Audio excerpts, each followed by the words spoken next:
Time అయిపోతుంది, ఇంకా రారేంటి? మీరు గడప దగ్గర నుంచి ఏం చేస్తున్నారు? లోపలికి పదండి. బావగారు సుస్వాగతం శోభన గదిలోకి. చెల్లి బావగారు చక్కకున్నారు కదలే. అబ్బా కొట్టింది. ఇదిగో రాంబాబు, నీకు స్టోరీ చెప్పాలని వచ్చానయ్యా. ఈ టైంలో స్టోరీ ఏంటండి బాబు? అవతల మా చెల్లి శోభనం జరుగుతుంటేనే. ఇప్పుడే చెప్పాలయ్యా, లేట్ చేస్తే క్లైమాక్స్ మారిపోతుంది. అవునండి, తలుపులకి చెక్కలు ఊడిపోయినా. నువ్వు రద్దు. ఎవరైనా చూసేస్తున్నారు ఏటో. ఏదో స్టోరీ చెప్తున్నారు కదా, చెప్పండి ఆంటీ గారు. సుజాతని నాకు ఒక అక్క ఉండేదయ్యా. ఆవిడ ఈ ఊళ్ళోను మా బావ బెదవాళ్ళలోనూ ఉద్యోగాలు చేసేవారు. మా బావగారు మా చెల్లెల టైప్ లో అనమాట. మా బావ ప్రతి శనివారం వచ్చి సోమవారం వెళ్తూ ఉండేవాడు. మా బావగారు కూడా అంతే. ఉద్యోగానికి ట్రాన్స్ఫర్ కి ట్రై చేయమంటే చేసేవాడు కాదు. ఒక రోజు మా అక్క నేను బెదవాడ వెళ్లేసరికి సెకండ్ ఫ్యామిలీతో సెటప్ అయి కూర్చున్నాడు. అయ్యి బాబాయ్, లాస్ట్ ఏమైందండి? చాలా పెద్ద గొడవ. మా అక్క మీద మోజు పోయిందంటూ విడాకులు ఇచ్చాడు మా బావ. ఏమండి, మీ అక్కది మా చెల్లెది కూడా సేమ్ స్టోరీ. అయ్యి బాబాయ్, మా చెల్లి జీవితం కూడా అలాగే అయిపోద్దంటారా? మీ చెల్లిని మీ బావని దగ్గర అవ్వకుండా చూసావనుకో, ఆమె మీద మోజు ఎప్పటికీ పోదు. అదెలా సాధ్యం ఆంటీ గారు? ఈవేళ కేబుల్ టీవీలో వింత శోభనం సినిమా చూశానయ్యా. ఓహో, కోరికలతో వేగిపోతున్న హీరోకి యాగుంబో కాకామూషి అనే బిరుగుడు మంది ఇస్తూ ఉంటారు విలన్లు. బాబు, ఆ మందు తెచ్చి మా చెల్లెల జీవితం కాపాడుదురు. అలాగే పదా. అయ్యి బాబాయ్,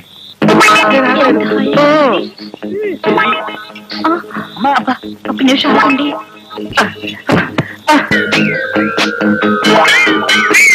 ఏమండి ఏమండి, ముందే పాలు తాగండి, తర్వాత మీ ఇష్టం.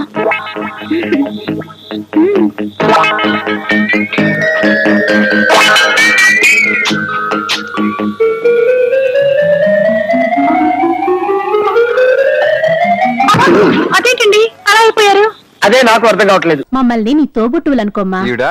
ఆవిడ కాదమ్మా, నేనే ఆవిడ భర్తనే. అది మొన్నటి వరకు. ఈ రోజు నుంచి నేనే మీ భార్యను. మీరేంటో ఇప్పుడే తెలిసింది. రంగు వెలిసిపోయింది, కొత్త కొట్టు కొనుక్కోండి. ఇది నిజమే. ఇక్కడ నువ్వు స్వేచ్ఛగా ఉండొచ్చు అంజలి. ఇక్కడ ప్రతి ఇల్లు నీ ఇల్లే అనుకో. నా ఇల్లు మాత్రమే నా ఇల్లు మీ ఇల్లు కాదు, మీ ఇల్లు నా ఇల్లు కాదు. నా ఇల్లు నా ఇల్లే, మీ ఇల్లు మీ ఇల్లే. ఎందుకంటే నేను ఇల్లు కూడా అద్దిల్లు కాబట్టి. వీడు ఉండా సున్నుండా, అందరిలా నేనుండా. నలుగురికి నచ్చినది నాకసలే నచ్చదురో. నిన్ను సూర్యుడు ఒకవైపు, చుక్కలు చుక్కలు చుక్కలు చుక్కలు ఒకవైపు. అయినా నీకు అసలు బండే లేదు కదా, తలకి హెల్మెట్ ఎందుకురా? బండి మీద వెళ్లే వాళ్ళు హెల్మెట్ పెట్టుకోవాలా? నడుచుకుంటూ వెళ్లే వాళ్ళకి యాక్సిడెంట్ జరగవా? కొత్తగా తింటారా బక్కోడా? వీడికి హెల్మెట్ ఎందుకు? ఆల్రెడీ ఇక్కడ దెబ్బ తగిలినట్టే బిహేవ్ చేస్తున్నాడు.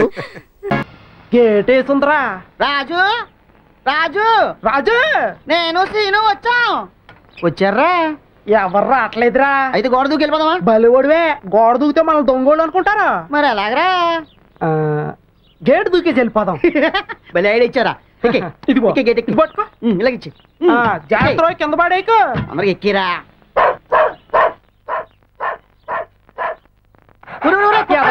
కుక్క కట్టేసింటే పోయి పడతావేట్రా?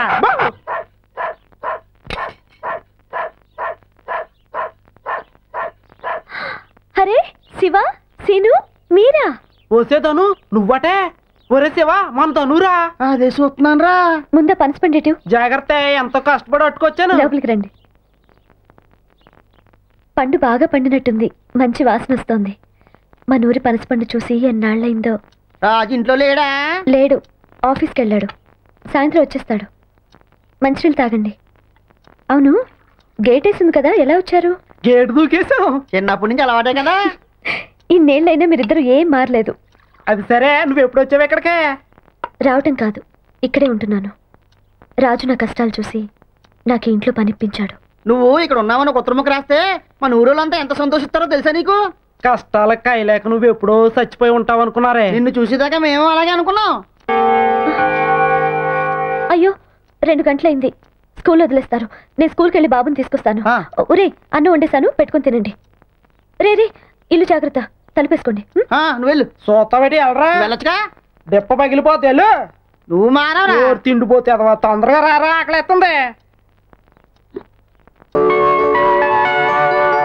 అందరికీ నమస్కారం.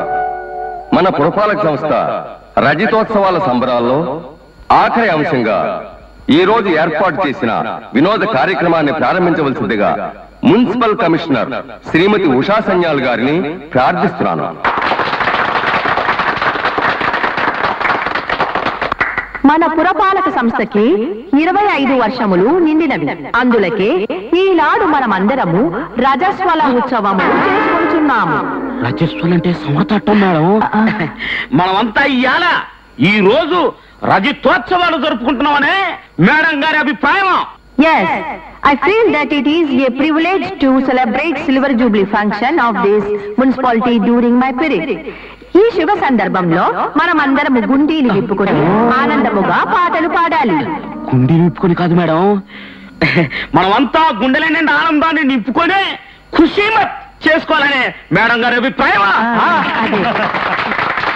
మనమందరము మన పాదాలు మర్చిపోయి హోదాలు మర్చిపోయి వినోద కార్యక్రమంలో పాల్గొనవలసినదిగా కోరుతున్నాను.